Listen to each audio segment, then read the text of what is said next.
Appointment order கொடுக்கும்போது எத்தனாம் தேதி உங்களுடைய பணி முடிந்து போய் விடும் பிக்சட் அப்படி கொடுத்துருவாங்க. அதாவது திருமணம் செய்வதற்கு முன்பாகவே டைவர்ஸ் தேதி எதுன்னு முடிவு பண்ணிட்டு பஞ்சாலை பணியாற்றக்கூடிய பெண்களுக்கு இல்லாம இருக்கலாம், ஐடி ஃபீல்ட்ல இருக்கிறவங்க அவங்களுக்கு கூட விழிப்புணர்வு இருக்காதுன்னு நினைக்கிறீங்களா? சமபலமுடைய இருவரிடம் ஏற்படுவதுதான். ஒருத்தர் கீழே அடியில தரைக்கரையில இருக்கா, ஒருத்தர் உயரத்துல இருக்கா, எங்க ரெண்டு பேருக்கு எப்படி ஒப்பந்தம் ஏற்படுத்த முடியும்? சர்வதேச அளவுல 8 மணி நேர வேலைங்கிறத நம்ம நாடு உணர்ந்துக்கிட்டு கையெழுத்து இருக்கு. அப்ப இதுக்கு மாறா செய்யறாங்கன்னு சொன்ன பிறகு அங்க இருந்து நோட்டீஸ் வந்த உடனே இந்தியாவுடைய நிலப்பரப்புள்ள இந்திய அரசாங்கம் தரக்கூடிய எல்லா சலுகைகளையும் பெற்றுக்கொண்டு இந்திய அரசாங்கத்துடைய சட்டத்தை அமல்படுத்த மாட்டேன் அப்படின்னு முதலாளியால மட்டும்தான் சொல்ல முடியும்.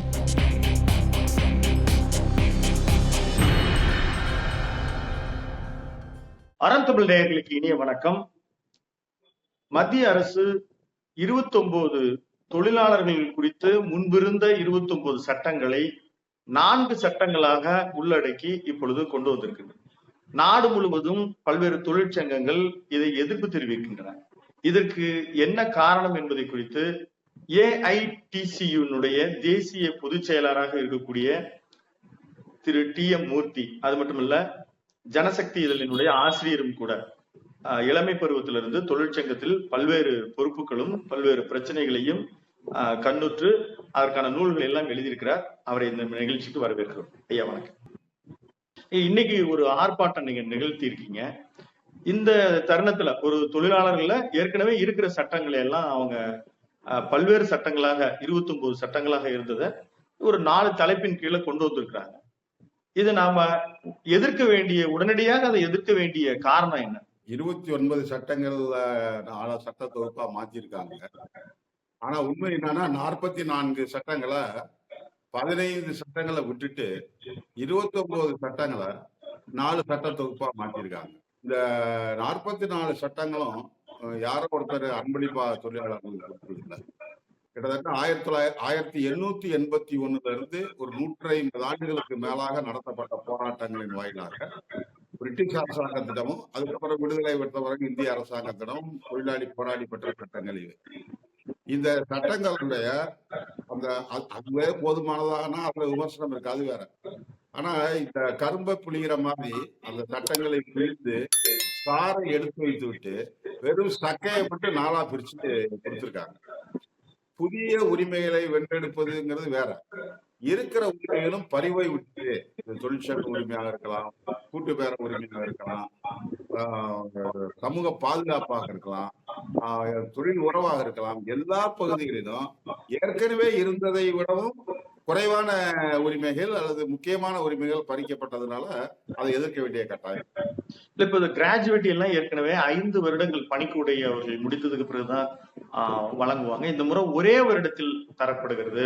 அதே மாதிரி பெண்கள் சில இடங்கள்ல பணியாற்றுவதற்கு அவர்களே விருப்பம் இருந்தாலும் இரவு நேரங்கள்ல பணியாற்ற தடை இருந்தது. இப்போ இந்த சட்டத்தின் வாயிலா நாம அதுக்கு விளக்கு சொல்லியிருக்கோம். அப்படி சொல்லப்படுது. அதே மாதிரி கூடுதலாக இப்ப 8 மணி நேரம் இல்லாம 4 மணி நேரம் கூடுதலாக அவங்க ஓவர் டைம் பண்ணா அதுக்கு டபுள் சேலரி கொடுக்கணும். இது மாதிரி அப்பாயின்மெண்ட் எல்லாம் முதல்ல ரொம்ப தெளிவா வரையறுத்து கொடுத்துடணும். அப்படிதான் இதை வலியுறுத்துது. அப்படி இருக்கும்போது ஒரு பிஜேபி அரசு கொண்டு வந்திருக்கின்ற ஒரே காரணத்தினால மற்ற இயக்கங்கள் மற்ற தொழிற்சங்கங்கள் எதிர்ப்பு தெரிவிக்கின்றன அப்படி சொல்றாங்களே. நீங்க 3-4 கேள்வி சேர்த்து கேட்டீங்க, நான் ஒன்னொன்னா பதில் சொல்றேன். கிராஜுவிட்டிங்கிறது ஒரு தொழிலாளி வேலை பார்த்துட்டு ஒரு 30 வருஷம் 40 வருஷம் வேலை பார்த்துட்டு அவனுடைய சம்பளம் நின்னுக்கும். அதுக்கப்புறம் அவனுடைய 60 வயதுக்கு மேற்பட்ட வாழ்க்கை இருக்குல்ல, அது துயரமாக இருக்கக்கூடாதுங்கிறதுக்காக தான் அவன் கையில கொடுக்குறோம். அது கிராட்டிடியூட் தான் கிராஜுவிட்டி. அதை பணிக்கொடை அப்படின்னு தமிழ் நம்ம மொழி. அதாவது முதிய வயதுல அவனை பாதுகாத்துக்கிறதுக்காக கொடுக்கப்பட்ட தொகை. இப்ப 5 வருடத்துல 1 வருடத்துல கொடுக்கப்படுறாங்கல்ல, அது அரை உண்மை. அது அவங்க பல விஷயங்கள அரை உண்மையை பேசுறாங்க, முழு உண்மையை பேசுறாங்க. எல்லாருக்கும் 1 வருஷம்னு மாத்தல. 1 வருஷம் யாருக்கு மாத்துறாங்க அப்படின்னா FTE ஃபிக்ஸட் டேர்ம் எம்ப்ளாய்மெண்ட் அப்படின்னு ஒண்ணு கொண்டு வந்திருக்காங்க. இந்த ஃபிக்ஸட் டேர்ம் எம்ப்ளாய்மெண்ட்னா என்ன அப்படின்னா, நீங்க சொல்லி பாருங்க, அப்பாயின்மெண்ட் ஆர்டர் கொடுக்கறது. இதுதான் அப்பாயின்மெண்ட் ஆர்டர். அப்பாயின்மெண்ட் ஆர்டர் கொடுக்கறதுனா சில வாரங்களுக்கு முதலாளி அவருக்கு வேலைக்கு வச்சுக்கலாம், சில மாதங்களுக்கு வச்சுக்கலாம், 2 வருஷம் வரைக்கும் வச்சுக்கலாம், அதிகபட்சம் 2 வருஷம். இந்த 2 வருஷம் உங்களுக்கு அப்பாயின்மெண்ட் ஆர்டர் கொடுக்கும் போது எத்தனாம் தேதி உங்களுடைய பணி முடிந்து போய் விடும் பிக்சட் அப்படி கொடுத்துருவாங்க. அதாவது திருமணம் செய்வதற்கு முன்பாகவே டைவர்ஸ் தேதி எதுன்னு முடிவு பண்ணிட்டு திருமணம் செஞ்சுக்கிட்டா எப்படியோ அந்த மாதிரி. இப்ப நான் வேலைக்கு போனேன் அப்படின்னா எனக்கு ஒரு 2 வருஷம் முழுசுமா வச்சுக்கோமே, 2 வருஷம் கொடுத்துருந்தாங்கன்னா நான் 2 வருஷம் வேலை பார்க்கணும். அந்த 2வது வருஷம் முடிஞ்சு அடுத்த நாளே எனக்கு வேலை போயிடும். எனக்கு வேலை கொடுக்கணும்னு நான் கேட்கவோ அல்லது தொழிற்சாலை எழுப்பவோ எந்த உரிமையும் எனக்கு கிடையாது. இதுதான் பிக்சட். சரி, 2 வருஷம் அல்லது 1 வருஷம் கொடுத்துட்டாங்கன்னா அந்த 1 வருஷம் அல்லது 2 வருஷமாவது எனக்கு வேலை கிடைக்குமான்னா அதுலயும் ஒரு சரத்து சொல்லியிருக்காங்க. நான் வேலை பார்த்துட்டு இருக்கும் போதே நான் 3 மாசத்துக்கு உள்ள வேலை பார்த்திருந்தேன் அப்படின்னா என்கிட்ட 15 நாளைக்கு முன்னாடி என் வாயிலே நீ 15 நாளைக்கு அப்புறம் வேலைக்கு வேணாம் அப்படின்னு வாயில சொல்லியிருந்தேன். 3 மாசத்துக்கு மேல நான் வேலை பார்த்துட்டேன் அப்படின்னா எனக்கு 8 மாசம் ஒரு நோட்டீஸ் பண்ணி வேலைக்கு வேணாம்ப்பான்னு சொல்லணும். அதனால என்கிட்ட சொல்லப்பட்ட 15வது நாளே போயிடும். இந்த 2 வருஷம் 1 வருஷம் வரையறை இல்லை, போயிடும். இப்படி வேலை பார்க்கறவங்களுக்கு தான் ஒவ்வொரு வருஷத்துக்கும் கிராஜுவிட்டி அப்படின்னு சொல்றாங்க. இது இது ஒண்ணு. அதாவது இது எவ்வளவு வேடிக்கையானது அப்படின்னா என்னுடைய 50வது வயதுல என்னுடைய முதுமையை பாதுகாப்பதற்காக உருவாக்கப்பட்ட ஒரு சட்டம். நான் 21 வயதுல வேலை பார்க்க போனோம்னா எனக்கு அதை கிராஜுவிட்டின்னு கொடுத்தா அதனால என்ன பயன்?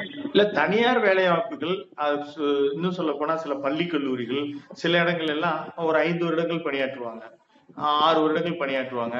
அதுக்கப்புறம் அவங்க வேற ஒரு கல்லூரிக்கோ தனியார் அமைப்புகள்ல அப்படி இருக்கிறவங்களுக்கு அந்த 5 வருடங்கள் 4 வருடத்துல வெளியே போகும்போது ஒரு தொகை இருக்காது. 1 வருடத்துல அவங்க பணியாற்றி 2 வருடங்கள் பணியாற்றி போகும்போது அந்த 1 வருடத்திற்கான சதவீதம் கிடைக்கும் அப்படின்ற ஒரு வாதம் இருக்கு. பணி நிறைவு அப்படிங்கிறது 58 வயசு, இப்ப சில இடங்கள் 60 வயசு ஆகிட்டாங்க. இது வரைக்கும் ஒருத்தனை வேலை பார்க்க வைக்கிறது தான் பணி பாதுகாப்பு, ஜாப் செக்யூரிட்டி சொல்றோம்.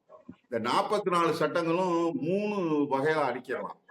ஒண்ணு என்னுடைய பணி பாதுகாப்பு, ஜாப் செக்யூரிட்டி. 2வது என்னுடைய ஊதிய பாதுகாப்பு, வெயிட் செக்யூரிட்டி. 3வது என்னுடைய சமூக பாதுகாப்பு, அதை எவ்வளவு நல்ல என்னுடைய எதிர்காலம் இது எல்லாத்துக்கும் சேர்த்தது சமூக பாதுகாப்பு. இந்த 3 தான் இந்த 44 சட்டம். இப்ப 1 வருஷத்துலயே போயிடுவாங்க, 4 வருஷத்துலயே போயிடுவாங்க, 3 வருஷத்துலயே போயிடுவாங்கன்னா ஏன் எனக்கு அந்த பள்ளிக்கூடம் நிரந்தரமாக இருக்கும்போது நீங்க சொன்ன மாதிரி அந்த பள்ளிக்கூடம் அல்லது நீங்க பள்ளிக்கூடத்துக்கு வந்துட்டீங்க, நான் தொழிற்சாலை தான் தொழிற்சாலை இருக்காங்க. அப்ப தொழிற்சாலைகள்ல நான் வேலை பார்க்கிறேன், அந்த தொழில் இருக்குது, அந்த உற்பத்தி நடக்குது, அந்த வேலை நடந்து கொண்டே இருக்குது. நான் ஏன் 4 வருஷத்துல போகணும், நான் ஏன் 2 வருஷத்துல போகணும்? ஒரே ஒரு காரணம் தான். அதாவது நான் இன்னைக்கு 79, 80 தொழிலாளர்களுடைய சம்பளம் என்பது 1000 ரூபாய்க்கும் குறைவு. இப்ப 40 வருஷம் வேலை பார்த்துட்டு இன்னைக்கு அவர் ரிட்டையர் ஆகிறாருன்னா அவருடைய சம்பளம் 20,000 குறைந்தபட்சம் 20,000 அதிகம். இப்ப நான் 1000 ரூபாய் சம்பளம் வாங்குறவன்கிட்ட 1 வருஷம் வேலை பார்த்த உனக்கு 15 நாள் சம்பளம் 480 ரூபா அப்படின்னு கையில கொடுக்குறது சரியா? நான் 40 வருஷம் வேலை பார்த்த பிறகு 20,000 வந்த பிறகு இந்த 40 வருஷத்துக்கு 20 × 10,000 அப்படின்னு பார்த்து என் கையில 2 லட்சம் ரூபா கொடுக்கறது சரியா? எது என்னுடைய வாழ்க்கையை மேம்படுத்து? பணிக்கொடை என்பதே முதிய வயதுல தொழிலாளி கஷ்டப்படாதுங்கிறது தான் அதனுடைய நோக்கமே. இப்ப நான் 21 வயசுல என்கிட்ட இந்த அப்படின்னு ஒரு 15 நாள் சம்பளத்தை கொடுத்துட்டா அது எந்த வகையில் என்னுடைய முதுமையை பாதுகாக்கும், என்னுடைய பணியை பாதுகாக்கும்? அப்ப என்ன அப்படின்னா இவங்களுக்குள்ள என்னன்னா நீ உனக்கு பணி பாதுகாப்பு என்பது இல்லை. நீங்களே சொன்ன மாதிரி 4 வருஷம் 3 வருஷம் 2 வருஷம் தான் வேலை பார்க்க முடியும். மீதி இருக்க நாளுக்கு நான் என்ன செய்ய போறேன்? என்னை இந்த தொழில் அல்லது இந்த அரசாங்கம் இந்த நாடு என்னை எப்படி நான் வேலை பார்க்கறதுக்கு தயாரா இருக்கேன், ஏன் என்னுடைய வேலை மறுக்கப்படுதுங்கிற கேள்வி இருக்குல்ல. அது போல இப்ப பெண்கள் இரவு நேரத்தில் பணியாற்றுறது இது வரவேற்று சட்டமாக்குறது, அதுல நமக்கு என்ன பிரச்சனை? இதை பெண்ணுரிமை அப்படின்னு சொல்றாங்க, விமன் எம்பவர்மெண்ட். இதோட மடத்தனமான விஷயம் அதாவது இப்ப ஏற்கனவே நைட் ஷிப்ட்ல வேலை பார்க்கறது என்பது அனுமதிக்கப்பட்டு விட்டது. இப்ப வரல, ஏற்கனவே அனுமதிக்கப்பட்டு விட்டது.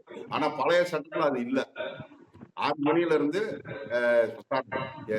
இரவு 7 மணியில இருந்து அடுத்த நாள் காலையில 6 மணிக்கு நைட் ஷிப்ட்ல இருக்கக்கூடாது அப்படின்னு பெண்களை ஈடுபடுத்தக்கூடாது. அப்போ திண்டுக்கல்ல இருக்க பஞ்சாலைகள்ல இருந்து அந்த பஞ்சாலை தொழிலாளர்களா இருக்கிற பெண்கள் தான் எங்களுடைய உரிமை இது பறிக்குதுன்னு சொல்லி முதலாளிகள் கையெழுத்து வாங்கி கோர்ட்ல போட்டாங்க. எனக்கு தெரியும் அந்த ஊர்ல இருக்கக்கூடிய பெண்கள் கையெழுத்து போட சொன்னாங்க, கையெழுத்து போட்டேன். கையெழுத்து போட வேணாம், எனக்கு வேலை இல்லை, கையெழுத்து போட்டு அவங்க போட்டிருக்காங்க. அப்பவே ஹைகோர்ட் சொல்லிருச்சு, ஆக இது உரிமையை பறிப்பது அப்படின்னு. ஆனா அதுல ஒரு நிபந்தனை இருந்தாங்க. அந்த அந்த விமனோட அந்த அந்த பெண் தொழிலாளிகளுடைய கன்சென்ட், ஒப்புதல் இருக்கணும். ரெண்டாவது அவங்களுக்கு பாதுகாப்பு, அவங்களை கூட்டிட்டு வர்றது கொண்டு போய் வரதுக்கான பாதுகாப்பு இருக்கணும். இதெல்லாம் இருந்தால் இதை செய்யலாம். ஆனா எந்த நிறுவனத்துல இதெல்லாம் செஞ்சாங்க? செய்யலைன்னா அதை கண்காணிப்பதற்கு என்ன விதமான வடிவமைப்பு வச்சிருக்கோம்? ஐடி கம்பெனி மாதிரி இருக்காங்க, ஐடி எஜுகேட்டடா இருக்காங்க, அவங்களுக்கு கூட விழிப்புணர்வு இருக்காதுன்னு நினைக்கிறீங்களா? இப்ப பஞ்சாலை பணியாற்றக்கூடிய பெண்களுக்கு இல்லாம இருக்கலாம், ஐடி ஃபீல்ட்ல இருக்கிறவங்க விழிப்புணர்வு அப்படின்னா, விழிப்புணர்வு எனக்கு தெரியாத ஒண்ணு இருக்கு, தெரிஞ்சுக்க வேண்டியது நான் தெரியாம இருக்கேன் அப்படின்னா நான் விழிப்புணர்வு இல்லாம இருக்கேன்னு சொல்லலாம். எனக்கு தெரியும், ஆனா அதை எக்ஸசைஸ் பண்ண முடியாது. நான் எனக்கு நீங்க எனக்கு வண்டி அனுப்பிச்சிங்கன்னா தான் நான் உங்களுக்கு நைட் ஷிஃப்ட்டுக்கு வருவேன் அப்படின்னா சரி வேலை இல்லைன்னு சொல்லுவான். வேலை இல்லைன்னு அப்ப எனக்கு அதை சூஸ் பண்றதுக்கு எனக்கு என்ன உரிமை இருக்கு? நான் போய் ஒரு கம்ப்ளைண்ட் பண்ணா கூட, ஒருவேளை கவர்மெண்ட் பெரும்பாலும் நடவடிக்கை எடுத்தது இல்ல, அப்படியே எடுத்தாலுமே கூட எனக்கு வேலை போயிடுச்சு அப்படின்னா எனக்கு நீங்க சொன்ன மாதிரி பெர்மனன்சி இல்ல, நான் நிரந்தர தொழிலாளி இல்ல, நானே அற்றை கூலியா வேலை பார்க்கிறேன். எனக்கு எங்க, அதாவது ஒப்பந்தம் என்பது சமபலனுடைய இருவரிடம் ஏற்படுவதுதான். ஒருத்தர் கீழே அடியில தரைக்கடியில இருக்கா, ஒருத்தர் உயரத்துல இருக்கா, எங்க ரெண்டு பேருக்கு எப்படி ஒப்பந்தம் ஏற்படுத்த முடியும்? இப்போ அரசாங்கம் தானே அதை தலையிட்டு செய்யணும். அப்ப ஏற்கனவே அதை செஞ்சவங்க ஒண்ணு. ரெண்டாவது, நீங்க சொன்னதுல கேட்டதுல ரெண்டாவது, இந்த ஆபத்தான தொழில்கள், ஹசாடஸ், ஆங்கிலத்துல ஹசாடஸ் சொல்றாங்க. அதாவது என்னன்னா மைன்ஸ், சுரங்கங்களில் வேலை பார்ப்பது, சுரங்கங்களுக்குள்ள போய் வேலை பார்க்குது, ரசாயன தொழிற்சாலைகள், இந்த மாதிரியான தொழிற்சாலைகள்ல பெண்கள் பணிபுரியக்கூடாதுன்னு இருக்கு. அந்த தொழிற்சாலையில அந்த தொழில் பிரிவுல நீங்க மைன்ஸ்ல இருக்கக்கூடிய ஆபீஸுக்கு வேலை பார்க்கக்கூடாதுன்னு சொல்லல, அந்த மைன்ஸுக்குள்ள போய் வேலை பார்க்கறது அல்லது அந்த ஆபத்தான வாயுக்களை கொண்ட அந்த பிளான்ட்ல போய் வேலை பார்க்கறது கூடாது அப்படின்னு இருந்துச்சு. இப்ப அதையும் கொடுக்கலாம் அப்படின்னு சொல்றாங்க. நீங்க சாதாரண போட்டு சாட்ஜிபிடியில போட்டீங்கன்னாவே தெரியும், அல்லது டாக்டர்கிட்ட கேட்டீங்கன்னா தெரியும். மாதவிடாய் தாமதப்படுத்துறது, கருச்சிதைவை ஏற்படுத்துறது, அவங்களுடைய ரத்த சோகையை ஏற்படுத்துவது, இது எல்லாமும் இந்த ஹசாடஸ் இண்டஸ்ட்ரியில வர்றதுனால வரக்கூடிய வினைகள். இப்பவே 3 பேருக்கு மேல பெற்றுக்காதன்னு அரசாங்கம் சொன்ன காலம் போய், கல்யாணம் பண்ண பிறகு போய் கருவுறுவதற்கு மையம் எல்லா தாலுகா தலைநகரங்கள்லாம் வந்துருச்சு. ஒரு குழந்தை பெற்றுக்கிறதுனாவே ஆஸ்பத்திரிக்கு போகணுங்கிற ஒரு நிலைமை வந்த பிறகு இவங்களை கொண்டு போய் அந்த இது என்ன, இந்த பழைய காலத்துல கணவன் செத்து போனவன தூக்கி சிதையில போடுவான் பாருங்க, அந்த மாதிரி உயிரோடய தூக்கி சிதையில போடக்கூடிய விஷயம் இது. ஆனா இதுக்கு பெண்ணுரிமைன்னு பட்டம் சூட்டினதுக்கு பார்த்தீங்களா, இதுதான் பாரடாக்ஸ். அதுதான் ஒரு கைமுறை. பெண்களை பாதுகாப்பதற்கான கடமை அரசாங்கத்துக்கும் சமூகத்துக்கும் இருக்குதா? இப்போ தமிழ்நாட்டுல கூட 8 மணி நேர பணியை 4 மணி நேரம் கூடுதலாக கார்பரேட் கம்பெனில பண்ணலாம்னு வரும் பொழுது, திமுக அரசே அதில் நடவடிக்கை எடுக்கும்போது திமுகவினுடைய தொழிற்சங்கமே கடுமையாக எதிர்த்தது. அத முதல்வர் கூட ஒரு இடத்துல குறிப்பிட்டார், எங்களுடைய துணை அமைப்பா இருந்தாலும் கூட இது மாதிரிதான் ஜனநாயகத்துல இருக்கணும் அப்படின்னு அது பின்வாங்கினாங்க. இப்ப இதுக்கான அனுமதி வருது, இப்போ மத்திய அரசு இந்த சட்டங்கள் கொண்டு வருது. இத மாநில அரசு நிராகரிக்கலாம் இல்ல நாம இதுல கடுமை காட்டி தொழிற்சங்கங்கள் இதை போராடி மாநில அரசுக்கும் நாம் அறிவுரை சொல்ல வேண்டிய நிலையில் இருக்கமா? ரெண்டுக்கும் ஒரு வித்தியாசம் இருக்கு. என்ன அப்படின்னா, இதுல 8 மணி நேரத்துக்கு மேல மிகை நேர வேலை அப்படின்னு சொல்லிருக்காங்க. ஆனா வாரத்துக்கு 48 நாள் அப்படின்னு வச்சுட்டாங்க. 6 48 அப்படின்னு வச்சுட்டாங்க. இந்த 48 மணி நேரத்துக்கு மேல போறதெல்லாம் மிகை நேர வேலை. வந்தது எப்படின்னாக்கா 72 மணி நேரம் வரைக்கும் கூட வேலை பார்க்கலாம் அப்படிங்கிற திருத்தம் வந்தது. உண்மையிலேயே 12 மாநிலங்கள்ல இந்த திருத்தம் வந்தது. தமிழ்நாட்டுல மட்டும்தான் அது திரும்ப பெறப்பட்டது. மற்ற எல்லா மாநிலங்களையும் இப்ப அமுல்ல இருக்கு. அது குறிப்பாக பாஜக ஆளக்கூடிய மாநிலங்கள்ல அது இருக்கு. இப்ப இப்ப நான் முதல் சொன்னதுதான் மிகை நேர வேலை, ஓவர் டைம் என்பது தொழிலாளி கன்சென்ட்டோட தான் செய்யணும்னா நம்ம அந்த பெண்களுக்கு சொன்னதே தான் இருக்கும் பொருந்தும். இது ஒரு அழுத்தத்தை தருது. ஒரு தொழிற்சங்கம் வலுவாக இருந்தால் இது சரியில்லை அப்படின்னு போய் பேச முடியும். தொழிற்சங்கங்களை வளமிழக்க செய்துவிட்டு நிரந்தர தொழிலாளி எண்ணிக்கையை குறைத்துட்டு இதை வைக்கும்போது ஒரு தனி தொழிலாளியால போய் இதை வந்து நிர்வாகத்தை தன்னுடைய மேலதிகாரிகள்ட்ட இதை இது பண்ண முடியாது. இது ஒரு சிரமமான விஷயம் தான். உங்கள்கிட்ட நீங்க சொல்ற ரெண்டு ஒண்ணு இருக்கு. ஒண்ணு கோடான் வேஜஸ் வந்து 2019 வந்தது. மீதி இருக்க 3 கோடும் வந்து 2020 வந்தது. 2019 நீங்க சொன்ன மாதிரி இருக்கு. 8 மணி நேரம்ங்கிற கேப் இல்லாம அதை 12 மணி நேரம் ஆக்கிக்கலாம்னு இருக்கு. அது வந்த உடனே ஏஐடியூசி சிஐடியூ சங்கங்கள் வந்து நேரம் ஐஎல்ஓவுக்கு முறையிட்டோம். இது வந்து ஒரு சர்வதேச அளவுல வந்து 8 மணி நேர வேலைங்கிறத நம்ம நாடு ஒத்துக்கிட்டு கையெழுத்து இருக்கு. அப்ப இதுக்கு மாறா செய்யறாங்கன்னு சொன்ன பிறகு அங்க இருந்து நோட்டீஸ் வந்த உடனே மீதி 3 கோடுல அது இல்ல. கோடான் வேஜஸ் இப்பவும் இருக்கு. 8 மணி நேரம் 12 மணி நேரம் வரைக்கும் பார்க்கலாங்கிறது கோடான் வேஜஸ்ல இப்பவும் இருக்கு. இப்ப இந்த ஸ்விக்கி, ஜொமோட்டோ இந்த மாதிரியாக பணிபுரியக்கூடிய இந்த கிக் எம்ப்ளாயிஸ் அப்படின்னு சொல்லக்கூடியவங்களுக்கு இவங்க ஏதாவது நிவாரணம் கொடுத்துருக்காங்களா இல்ல அவங்களுக்கும் ஏதாவது சிக்கல் இருக்கு? அவங்களுக்கு என்ன செய்ய போறாங்கிறத பத்தி ஒண்ணுமே சொல்லல. அதாவது இந்த அவங்க அதை பூரா முழுசும் படிச்சு பாத்தீங்கன்னா என்னென்ன செய்ய போறோம்ங்கிற மாதிரி என்னென்னதெல்லாம் கிடைக்கும்னு சொல்றாங்களே தவிர எப்படி இது கிடைக்கும்னு சொல்ல அதை அவங்க சொல்லவே இல்லை. உங்களுக்கு இஎஸ்ஐ கிடைக்கும், உங்களுக்கு ப்ராவிடன்ட் ஃபண்ட் கிடைக்கும் அப்படின்னு சொல்றாங்க. இப்போ ப்ராவிடன்ட் ஃபண்ட்னா நான் என்னுடைய சம்பளத்துல இருந்து 12% தரேன். இப்ப அதையும் 10% 12 சட்டம் 10% குறைக்கும். முதலாளி வந்து எனக்கு ஈக்குவலான ஒரு தான் போடுறாரு. இது ரெண்டும் சேர்த்து ப்ராவிடன்ட் ஃபண்ட். அதே போல எனக்கு இஎஸ்ஐ அப்படின்னாக்க மேனேஜ்மெண்ட் கொடுத்து அதோட கொஞ்சம் குறைவான பங்கு நான் போட்டேன். எனக்கு வந்து இஎஸ்ஐ தான் மருத்துவ வசதி எனக்கும் என் குடும்பத்துக்கும் கிடைக்குது.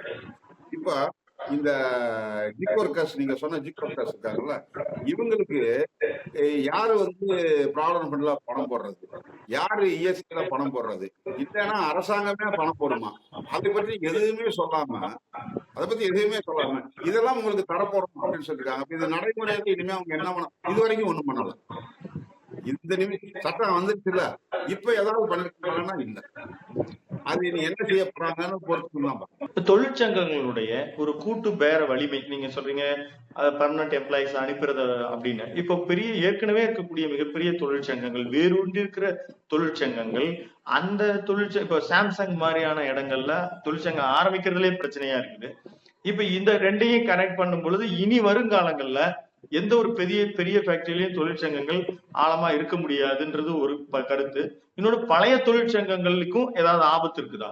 1980 எடுத்துக்கிட்டீங்கன்னா ஒரு தொழிற்சாலையில 1000 பேர் இருந்தா 1000 பேருமே பெர்மனன்ட் ஒர்க்கரா தான் இருப்பான். அந்த வாட்ச் அண்ட் வார்டுன்னு சொல்லக்கூடிய இப்ப செக்யூரிட்டின்னு சொல்றாங்களா, அவங்க வாட்ச் அண்ட் வார்டு சொல்றாங்க. அதுல இருந்து கேன்டீன்ல வேலை செய்யறவங்க இருந்து எல்லாரும் வந்து பெர்மனன்ட் ஒர்க்கரா இருப்பாங்க. அப்புறம் முதல்ல என்ன பண்ணாங்கன்னா இதெல்லாம் செக்யூரிட்டி அப்படின்னு அதை கான்ட்ராக்ட் விட்டாங்க, கேன்டீனா கான்ட்ராக்ட் விட்டாங்க. இப்படி ஒண்ணா கான்ட்ராக்ட் விட்டு இப்ப 1000 தொழிலாளர்ல 200 பேர் கான்ட்ராக்ட், அதுக்கப்புறம் 300 பேர் கான்ட்ராக்ட், அப்புறம் 500 பேர் கான்ட்ராக்ட். இப்ப கிட்டத்தட்ட 60-70% 1000 பேர்னா 700 பேர் வரைக்கும் கான்ட்ராக்ட் உற்பத்தியில நேரடியா ஈடுபடக்கூடிய முறையில முடிச்சிட்டாங்க. மீதி 300 பேர் தான் பெர்மனன்ட் இருக்காரு. ஸ்ட்ரைக் பண்ணா அவ்வளவு பேரும் வேலை நிறுத்தம்னா வேலை நடக்காம இருக்கிறது தானே, வேலை நிறுத்தத்துக்கு நிப்பாங்க. இப்போ கான்ட்ராக்ட் ஒர்க்கரை பெர்மனன்ட் பண்ணணுங்கிற ஒற்றைய ஒரு கோரிக்கையை வைத்து வேலை நிறுத்தம் வைக்கிறோம்னு வைங்களேன். இந்த 700 கான்ட்ராக்ட் ஒர்க்கர் இருக்காங்கல்ல, அவங்களுக்கு வந்து எங்களுக்கு பெர்மனன்ட் பண்ண வேணாம்னு நினைப்பாங்க, பெர்மனன்ட் பண்ணணும்னு நினைப்பாங்க. ஆனா வேலை நிறுத்தத்துல நான் ஈடுபட்டா எனக்கு நிரந்தரம் ஆகிறேன்னா இல்லையா, நாளைக்கு எனக்கு வேலை இருக்குமா இல்லையா அப்படிங்கிற கேள்வி வந்துருது. ஏன்னா ஒரு கான்ட்ராக்டர் ரத்து பண்ணிட்டாக்க அவனுக்கு வேலை இல்லாம போடுவார். அப்ப அவனால வந்து இந்த இதுல பங்கேற்க முடியல. அப்ப இந்த 100 தொழிலாளி மட்டும் ஸ்ட்ரைக் பண்ண ஒண்ணும் பண்ண முடியாது அப்படிங்கிற கட்டாயம் வருது. கொஞ்சம் கொஞ்சமா இந்த நிரந்தர தொழிலாளர் எண்ணிக்கை குறைய முதலாளிகளே எதிர்பார்க்கறாங்க நீங்க ஸ்ட்ரைக் பண்ணான்னா. ஏன்னா இந்த 300 பேர் இருக்காங்கன்னா மீதி இருக்க 700 பேரை வச்சு தொழிற்சாலையை இயக்க முடியும். அப்ப இவனுக்கு எதுக்கு சம்பளம் இவ்வளவு கொடுத்துட்டு இருக்கணும், இவனை காலி பண்ணா பரவாயில்ல அப்படிங்கறதுனால ஸ்ட்ரைக்கிங் இருக்கு பாருங்க, அது குறையுது. வேற வகைகள்ல தான் உங்களுக்கு அழுத்தம் கொடுக்க முடியுதே தவிர தொழிற்சங்கம் பலம் இழக்குதுன்னா காரணம் வந்து இதுதான். ஆனா இதையும் தாண்டி இப்ப இந்த பெர்மனன்ட் தொழிலாளருடைய எண்ணிக்கை குறைய இப்படியே போயிடாது. நாளைக்கு இந்த கான்ட்ராக்ட் தொழிலாளி ஆர்கனைஸ் ஆகல, ஆரம்பிச்சாமா. இப்போ நிரந்தர தொழிலாளிலாம் போயிட்டானா, அந்த கான்ட்ராக்ட் தொழிலாளி மட்டும்தான் இருக்கிறான் அப்படின்னா, நாளைக்கு இவனால வாழ்க்கையை நடத்த முடியாது. சின்ன வயசுக்கு வந்துட்டான். வயசாக ஆக நடத்த முடியாது. அப்ப இவனும் ஆர்கனைஸ் ஆகாம மறுபடியும் பலப்படும். உலக நாட்டுல பல நாடுகள்ல இப்படி தொழிற்சங்கங்கள் வெகுவாக பலம் வந்து இப்ப மறுபடியும் நல்லா பலத்தோடு வந்திருக்கிறதுங்கிறது உலகத்துல இருக்கு. இப்ப நம்ம அதிகப்படியான ஒரு எதிர்ப்பு குரல் பதிவு வைக்க வேண்டியது மத்திய அரசுன்னு நம்ம பார்க்கிறோம். அதே வேளையில மாநில அரசும் இது எந்த விதத்திலேயாவது நம்ம வலியுறுத்த வேண்டிய அவசியத்துல இருக்கமா? இது மாநில அரசு நினைச்சா ஒட்டுமொத்தமா நிராகரிக்க முடியாதா? மாநில அரசாங்கம் வந்து இப்ப இந்த தொழிலாளர் லேபர் அப்படிங்கிறது வந்து கன்கரண்ட் சப்ஜெக்ட். ஒன்றிய அரசாங்கத்துக்கும் மாநில அரசாங்கத்துக்கும் பொதுவானது. ஒன்றிய அரசும் சட்டம் இயற்ற முடியும், மாநில அரசும் சட்டம் இயற்ற முடியும். ஆனா ஒன்றிய அரசு மாநில அரசா பைண்ட் ஓவர் பண்ணுது. இப்ப உதாரணத்துக்கு நம்ம தமிழ்நாட்டுல Tamil Nadu industrial establishment subscription allowance act புதிய சட்டம் இருக்கு. என்னை வந்து என் மேல நடவடிக்கை எடுக்காம எனக்கு ஒரு குற்றச்சாட்டு நோட்டீஸ் கொடுத்து என்னை சஸ்பென்ஷன்ல வச்சு விசாரணையை எதிர்நோக்கி வச்சிருக்கா, பெண்டிங் என்கொயரி வச்சிருக்காங்க. முதல் 90 நாளைக்கு எனக்கு வந்து அரை சம்பளம் கொடுக்கணும். அடுத்த 90 நாளைக்கு, அதாவது 180 நாள் வரைக்கும் முக்கால் சம்பளம் கொடுக்கணும். அதுக்கப்புறம் முழு சம்பளம் கொடுக்கணும். என்னை அந்த விசாரணையை முடித்து என்னை டிஸ்மிஸ் பண்றப்போ அல்லது வேலைக்கு எடுக்கிறதோ நடக்கிற வரைக்கும் இப்படின்னு தமிழ்நாடு சட்டம் இருக்கு. இந்த புதிய சட்டம் என்ன சொல்லுதுன்னா 90 நாள் வரைக்கும் அரை சம்பளம், 90 நாளைக்கு மேல எவ்வளவு நாளானாலும் முக்கால் சம்பளம்னு சொல்லுது. அப்ப தமிழ்நாடு அரசாங்கத்துடைய அந்த சட்டம் வந்து அடிபட்டு போகுது. வெறும் அந்த 29 சட்டத்தை மட்டும் காலி பண்ணல, இந்த சட்டத்தை எல்லாம் சேர்த்து அது இது பண்ணுது. Conferment of permanent status act நம்ம தமிழ்நாட்டுல ஒரு சட்டம் இருக்கு. 480 வேலை பண்ணா அவர் நிரந்தர தகுதியை அடைகிறார் அப்படின்னு ஒரு சட்டம் இருக்கு. இப்ப ஏற்கனவே சட்டத்தை பார்த்தா இந்த சட்டத்தை வந்து காலி பண்றாங்க அப்படிங்கிற நிலைமையில இருக்கு. இந்த 4 சட்ட தொகுப்புகளுக்கும் மாநில அரசாங்கமும் விதிகளை கொண்டு வரணும். முன்னே இந்திய அரசாங்கத்துடைய சட்டமா இருந்தாலும் மாநில அரசாங்கம் விதி கொண்டு வரணும். ஏற்கனவே அங்க இண்டஸ்ட்ரியல் டிஸ்பியூட் ஆக்ட் இருக்குன்னா தமிழ்நாட்டுக்கு விதிகள் இருந்துச்சு, கிராஃபிக் ஆக்ட்னா தமிழ்நாட்டுக்கு விதிகள் இருந்துச்சு. இது வரைக்கும் நம்முடைய மாநில அரசாங்கம் இந்த 4 விதிகளுக்கும் சட்ட விதிகளை நோட்டிஃபை பண்ணல. கேரளா அரசாங்கம் நோட்டிஃபை பண்ணல, வெஸ்ட் பெங்கால் நோட்டிஃபை பண்ணல. பாரதிய ஜனதா ஆளும் இடங்கள்ல கூட 4 சட்டங்களுக்குமான விதிகளை நோட்டிஃபை பண்ணல. தமிழ்நாட்டுல 3 சட்டங்களுக்கு விதிகளை டிராப்ட் நகலாக வரைவு அறிக்கையை வச்சிருக்காங்க. இன்னும் அதை நிறைவேற்றப்படல. அப்ப இதெல்லாம் நிறைவேற்றினாதான் அந்த சட்டத்தை கொண்டு வர முடியும் அப்படிங்கிற விதிகளை மீறி இத அவங்க அமல் நடத்துறாங்க. இது வந்து ஒரு பெடரல் ஸ்ட்ரக்சருக்கே வந்து இது ஒரு ஆபத்து. அவங்க இப்ப சமீபத்துல கொடுத்தாங்க இல்லையா, சிரமம் சக்தி அப்படின்னு ஒரு பாலிசி கொடுத்தாங்க, லேபர் பாலிசி. அது அவங்க என்ன சொல்றாங்கன்னா, ஒன்றிய அரசாங்கம் முடிவெடுக்கும், அத மாநகராட்சி மாதிரியான உள்ளூராட்சிகள் அமுல்படுத்தும். இது அமல் நடத்தலாம் கண்காணிக்கிற வேலையை மாநில அரசாங்கம் எடுத்துக்கணும் அப்படின்னு அந்த லேபர் பாலிசி. இப்போ ஒரு எம்என்சி வருதுன்னு வச்சுக்கோங்க, இந்த இடத்துல ஒரு எம்என்சி வருது, அவங்களுக்கு தோதான அவர்களுக்கு ரொம்ப ஈஸியா இருக்கிற சென்ட்ரல் கவர்மெண்ட் பாலிசி தான் நாங்க ஃபாலோ பண்ணுவோம், நாங்க வந்து நிறைய விஷயங்களை மத்திய அரசிடமிருந்து அனுமதி பெற்றிருக்கோம், அப்ப ஸ்டேட் பாலிசியை நாங்க ஃபாலோ பண்ண மாட்டோம் அப்படின்னு எடுத்துக்கிட்டா அப்ப நம்மளுடைய நிலைமை என்ன? நீங்க கேட்டதை தாண்டி இருக்காங்க முதலாளிகள். அவங்க சென்ட்ரல் கவர்மெண்ட் பாலிசி மட்டும் சொல்லல, அவங்க எங்க பாலிசிங்கிறாங்க, இன்டர்நேஷனல் பாலிசின்னு வச்சிருக்காங்க. அவங்களோட இன்டர்நேஷனல் பாலிசியை வலியுறுத்துறாங்க. இது எங்க பாலிசி, இது சில நிறுவனங்கள் கூட சொல்ல முடியும். சாம்சங் வந்து நாங்க எங்களுடைய பாலிசியில சங்கமே கூடாதுன்றாங்க. கூடாது. இப்ப சாம்சங் என்ன சொன்னாங்க, சாம்சங் அவங்க சங்கம் அவங்க சாம்சங் பாலிசி அது அப்படின்னு சொல்றாங்க. இந்தியாவுடைய நிலப்பரப்புக்குள்ள இந்திய அரசாங்கம் தரக்கூடிய எல்லா சலுகைகளையும் பெற்றுக்கொண்டு இந்திய அரசாங்கத்துடைய சட்டத்தை அமல்படுத்த மாட்டேன் அப்படின்னு முதலாளியால மட்டும்தான் சொல்ல முடியும். தொழிலாளியால சொல்ல முடியுமா? இல்ல, முதலாளியால மட்டும்தான் சொல்ல முடியும். அவங்க சொல்றாங்க. அவங்க அதனால வந்து மாநில அரசாங்கத்திட்டையும் சண்டை போடுவாங்க. இப்ப இந்த சட்டம் வந்ததுக்கு அப்புறம் ஒருவேளை ஏதாவது தடங்களை வந்து மாநில அரசாங்கம் கொண்டு வந்தா அதை அவங்க கோர்ட் மூலமாக அதை இது பண்றதுக்கும் முயற்சி பண்ணுவாங்க.